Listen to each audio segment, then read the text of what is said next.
शिर्डीत भोंदू अशोक खरात याच्या कारनाम्यांनी पुन्हा एकदा खळबळ उडाली आहे। एका सामान्य शेतकऱ्याची कोट्यवधींची जमीन बळकावल्याचा धक्कादायक प्रकार समोर आलाय।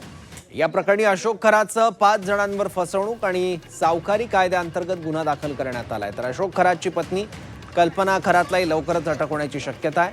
तसंच अशोक खरातला अहिल्यानगर पोलीस ताब्यात घेणार आहेत। 5,52,000 रुपये घेतले होते। त्याच्यानंतर ते त्यांचे रिटर्न दिले आणि 3 कोटी रुपये त्यांना त्या 3 कोटीचे व्यवहारात त्यांना 18 लाख रुपये 3 महिन्याला द्यायचे असं ठरलं होतं। आणि त्यानंतर त्यांच्याशी आम्ही वारंवार कॉन्टॅक्ट केला। रिटर्नचे कागद बनवलेले होते, खरेदी म्हणून ते बोलले आणि त्यानंतर साठेखत आणि त्या अगेन्स्ट MOU जे करून घेतलेलं आहे रिटर्नचा। त्याच्यासाठी आम्ही काल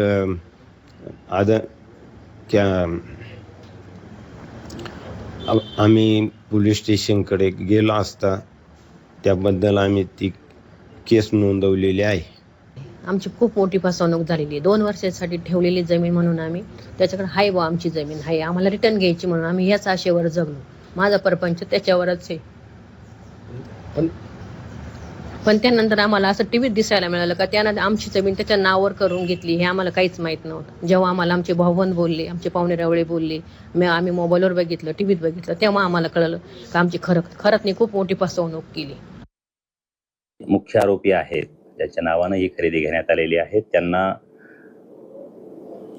कोर्टाच्या परवानगीने नाशिक येथे जे गुन्हे दाखल आहेत त्या गुन्ह्यांमधून आपण इकडे शिर्डी येथे दाखल असणाऱ्या जमीन गैरव्यवहाराच्या गुन्ह्यामध्ये ताब्यात घेणार आहोत आणि त्यानंतर त्यांच्याकडे बारकाईने विचारपूस करून त्या अनुषंगाने जे काही दस्तऐवज आहे त्याची जप्ती असेल किंवा अन्य तपास आहे तो आपण करणार आहोत।